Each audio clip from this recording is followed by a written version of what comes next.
दयावान भूत, एक ऐसा कस्बा जो धीरे धीरे शहर का रूप ले रहा था।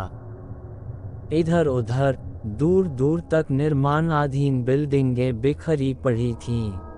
कहीं कहीं आसपास में कई सारी बिल्डिंगें बन रही थीं तो कहीं कहीं एकदम से सन्नाटा पसरा था। दूर दूर तक एक भी घर नहीं तो किसी किसी एरिया में एक आध कच्ची झोपड़ियां नजर आ जा रही थीं। दरअसल खमेसर का बड़ा भाई रमेसर इस कस्बे में दैनिक मजदूरी का काम करता था। उसने ही खमेसर को भी काम के सिलसिले में बुलवाया था। खमेसर बीए पास था और उसके भाई ने उसे बताया था कि इस कस्बे में उसे सुपरवाइजर की नौकरी मिल जाएगी और इसके लिए उसने एक दो लोगों से बात भी की थी। जून की तपती दोपहरी में खमेसर साइकिल दौड़ाता हुआ भाई द्वारा दिए पते की ओर भागा चला जा रहा था। उबड़ खाबड़ रास्ते पर वह तेजी से साइकिल चला रहा था। वह पसीने से पूरा भीग चुका था। उसने साइकिल धीमी की और पास में दिख रही एक कटरानी दुकान की ओर बढ़ चला। कटरानी दुकान पर पहुंचकर उसने दुकानदार को कागज पर लिखा पता दिखाया और दुकानदार के बताए हुए कच्चे रास्ते पर फिर से आगे बढ़ने लगा। अभी खमेसर थोड़ा ही आगे बढ़ा था कि उसे 8-10 वर्ष का एक लड़का मिला। लड़के ने हाथ दिखाकर खमेसर को रुकने का इशारा किया और कहा कि अंकल, मुझे भी ले चलेंगे क्या? खमेसर रुककर वह पता दिखाया और बताया कि उसे यहाँ पहुँचना जरूरी है। फिर उस लड़के ने कहा कि यह पता उसे पता है और उसे भी उधर ही जाना है। फिर क्या था, खमेसर ने उस लड़के को साइकिल पर आगे ही बैठा लिया और उससे कुछ बातें करते हुए आगे बढ़ने लगा। लगभग 5-7 मिनट के बाद लड़के ने खमेसर को एक बन रही बिल्डिंग के तरफ इशारा करते हुए बताया कि यह वही बिल्डिंग है जिसका पता आप पूछ रहे हैं। फिर लड़के ने कहा कि अंकल, पहले आप अपना काम कर लें, फिर मेरा घर थोड़ा और आगे है, वहां मुझे छोड़ देना। खमेसर ने हामी भर दी और अपनी साइकिल को उस बन रही बिल्डिंग के तरफ मोड़ दी। बिल्डिंग के पास पहुंचते ही उसे एक आदमी मिल गया जो शायद वॉचमैन था। खमेसर ने उस व्यक्ति को वह कागज दिखाया और पूछा कि यह पता यहीं का है ना? वॉचमैन ने हाँ करके पूछा कि आपको किससे मिलना है?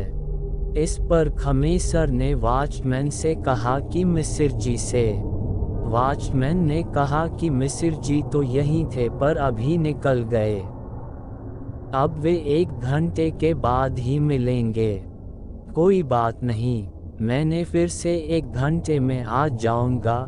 जब मिसिर जी आ जाएं तो आप बता दीजिएगा कि रमेसर का छोटा भाई खमेसर आया था। मैं ज़रा इस बच्चे को इसके घर पर छोड़कर आता हूँ। वॉचमैन ने पूछा कि किस बच्चे को? इस पर खमेसर ने उस 8-10 वर्षीय बच्चे की तरफ इशारा करते हुए कहा कि इसे। वॉचमैन को थोड़ा अजीब लगा क्योंकि उसे कोई बच्चा दिखाई नहीं दे रहा था, पर उसने बात को टालने के लिए कह दिया कि ठीक है जाओ, पर 1 घंटे तक आ जाना, क्योंकि मिसिर जी आने के 2-3 घंटे बाद फिर यहाँ से निकल जाएंगे। खमेसर हामी भरते हुए साइकिल मोड़ने लगा। अभी भी वॉचमैन मुंह सिकोड़ते हुए खमेसर को देखे जा रहा था। खमेसर बच्चे के बताए हुए रास्ते पर फिर से साइकिल दौड़ने लगा। लगभग 20-25 मिनट साइकिल दौड़ने के बाद वह एक सुनसान इलाके में पहुंचा। इस इलाके की जमीन पूरी तरह से ऊबड़-खाबड़ और जंगली थी। जगह जगह झाड़ियां आदि उगी हुई थीं। कहीं कहीं कुछ छोटे बड़े गड्ढे भी थे। खमेसर ने कौतूहल से उस बच्चे से पूछा कि क्या तुम इस इलाके में रहते हो? बच्चे ने हाँ कहते हुए कहा कि हाँ अंकल, मैं इसी इलाके में रहता हूँ। फिर सामने एक खंडहर जैसी जगह की ओर इशारा करते हुए कहा कि अंकल मैं यहीं रहता हूँ, आप मुझे यहीं छोड़ दीजिए, अब मैं चला जाऊंगा। खमेसर के दिमाग में तो मिसिर जी से मिलना है, कहीं देर न हो जाए, यही बात चल रही थी।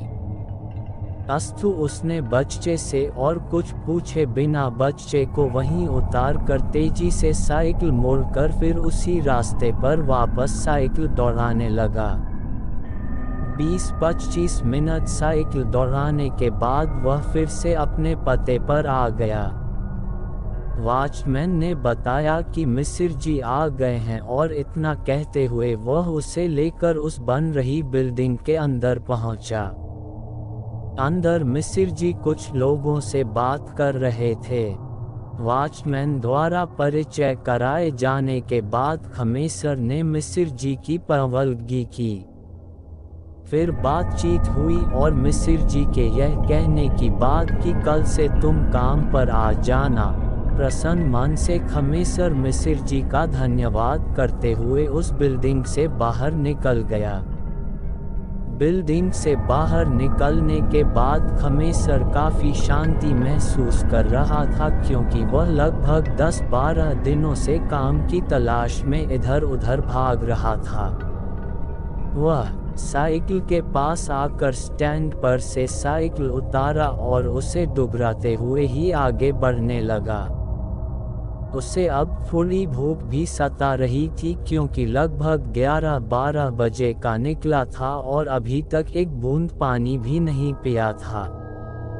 साइकिल डुबराते डुबराते वह फिर से उसी कटरानी दुकान के पास आ गया।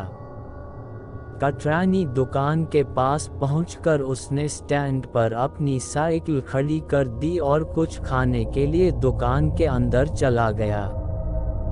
दुकान के अंदर पहुंचकर वह एक टूटे स्टूल पर बैठ गया और दुकानदार से एक लड्डू लाने के लिए कहा। दुकानदार कागज में एक लड्डू लपेटकर उसे दिया और साथ ही एक जग पानी और एक शीशे का गिलास भी ले आया। लड्डू खाते खाते अचानक खमेसर की नज़र दुकान में ही एक खंबे से कांटी में लटकी एक फोटो पर पड़ी, जिस पर फूल माला चढ़ाया गया था। बच्चे की फोटो और उस पर चढ़ी फूल माला देखकर खमेसर धीरे से दुकानदार से पूछा कि यह आपका लड़का है क्या? दुकानदार ने उदास मन से हामी भरते हुए कहा कि हाँ बाबू, यह मेरा लड़का ही है। अभी इसकी उम्र भी क्या थी, दुनिया भी ठीक से नहीं देख पाया था, पर भगवान की मर्जी के आगे किसी की मर्जी नहीं चलती। दुकानदार की इतनी बातें सुनने के बाद खमेसर धीरे से उठा और उस फोटो के पास पहुंचकर गौर से उसे देखने लगा। फोटो को गौर से देखने के बाद अचानक उसे कुछ याद आया और उसके चेहरे पर घबराहट के साथ ही पसीना भी आ गया। उसके पूरे शरीर में कंपन शुरू हो गई। बिना कुछ बोले वह फिर से अपनी जगह पर बैठ गया। दुकानदार ने खमेसर के गिलास में चाय उड़लते हुए कहा कि बाबू, सबको जाना है, पर समय से जाना अच्छा लगता है। यह मेरा लड़का बहुत ही होनहार और उपकारी था, सबकी सहायता करता था, यहाँ तक कि अपरिचितों की भी। इस एरिया के सभी लोग इसे बहुत ही चाहते थे। इसे इस नव निर्माणाधीन इलाके के बारे में पूरा परिचित था। जब भी कोई अनजाना कोई पता पूछता तो यह केवल पता ही नहीं बताता, अपितु उस व्यक्ति को उस पते पर छोड़कर आता था। इसकी वजह से सभी लोग इसे बहुत ही प्यार करते थे। लगभग 1 महीने पहले की बात है, एक दिन एक अनगोया अनजाना मेरी दुकान पर आया। उसे उसी जगह पर जाना था जहां से आप आ रहे हैं। मेरा बेटा उस अनगोये को लेकर वहां पहुंचा। उस दिन उस बिल्डिंग के दूसरे महले पर पेट आदि बांधने का काम चल रहा था। पता नहीं मेरे बेटे के दिमाग में क्या आया कि वह एक पेट पर चढ़ गया। अभी वह पेट पूरी तरह से बांधा नहीं गया था। उसका पैर फिसला या पता नहीं क्या हुआ कि वह पेट पर से गिर पड़ा और वहां से कुछ लोग उसे लेकर अस्पताल तक पहुंचते तब तक उसके प्राण पखेरु उड़ चले थे। इतना कहने के बाद उस दुकानदार की आंखें डबडबा गईं। अब खमेसर थोड़ा आराम महसूस कर रहा था, पर वह सोच नहीं पा रहा था कि इस दुकानदार को कैसे बताए कि अभी इसी लड़के ने उसे उस पते तक पहुंचाया था। अभी खमेसर कुछ बोले इससे पहले ही वह दुकानदार फिर बोल पड़ा, बाबू, फिर हमने इसे अपने बच्चे को मुर्दहिया पर ले जाकर दफना दिया। दुकानदार ने बातों ही बातों में यह भी बता दिया कि यह मुर्दहिया आप जो पता पूछे थे उसके थोड़ा दूर आगे ही है।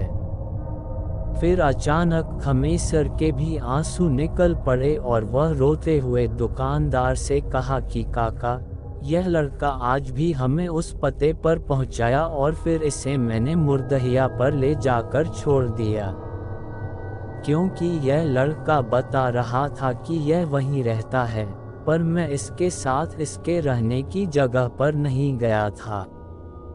अब तो वह दुकानदार भी फूट फूट कर रोने लगा और कहने लगा कि बाबू, जरूर वह मेरा मुन्ना ही होगा, क्योंकि कल भी इसने किसी को किसी पते पर पहुंचाया था, पर जब उस व्यक्ति ने बताया था तो मैं बोल पड़ा था कि यह नहीं हो सकता, क्योंकि मेरे मुन्ना को गए तो महीनों हो गए हैं, पर आज जब आपसे साथ भी यही घटना घटी तो अब मुझे यकीन हो गया है कि वह मेरा मुन्ना ही होगा और वह मुर्दहिया से आकर अपनी इस दुकान के आसपास ही रहता होगा।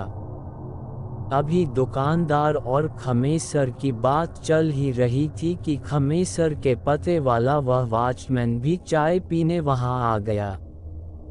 उसे देखते ही दुकानदार उसे चाय देने लगा। वॉचमैन ने चाय पीते हुए खमेसर से पूछा कि बाबू, एक बात बताइए, जब आप मेरे पास गए थे तो मैंने तो किसी को भी आपसे साथ नहीं देखा, फिर भी आप बोल रहे थे कि इस बच्चे को छोड़ने जा रहा हूँ। उस समय मैं कुछ समझ नहीं पाया था। इस पर दुकानदार फिर से रो पड़ा और कहा कि बाचमन बाबू, वह मेरा मुन्ना था और इसलिए शायद आपको दिखाई नहीं दिया। अब वॉचमैन को भी सारी बातें क्लियर हो गई थीं, क्योंकि उसने पिछले 15-20 दिनों में कितने अपरिचितों को कहते सुना था कि बच्चे को छोड़कर आ रहा हूँ।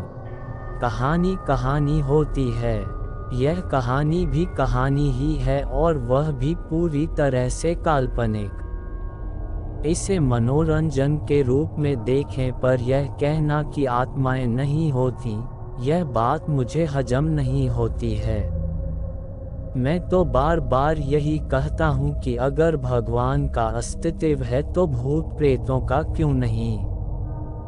शायद कभी विज्ञान पूरी तरह से इस पर से पर्दा उठा दे और मेरी शंकाओं पर विराम लग जाए।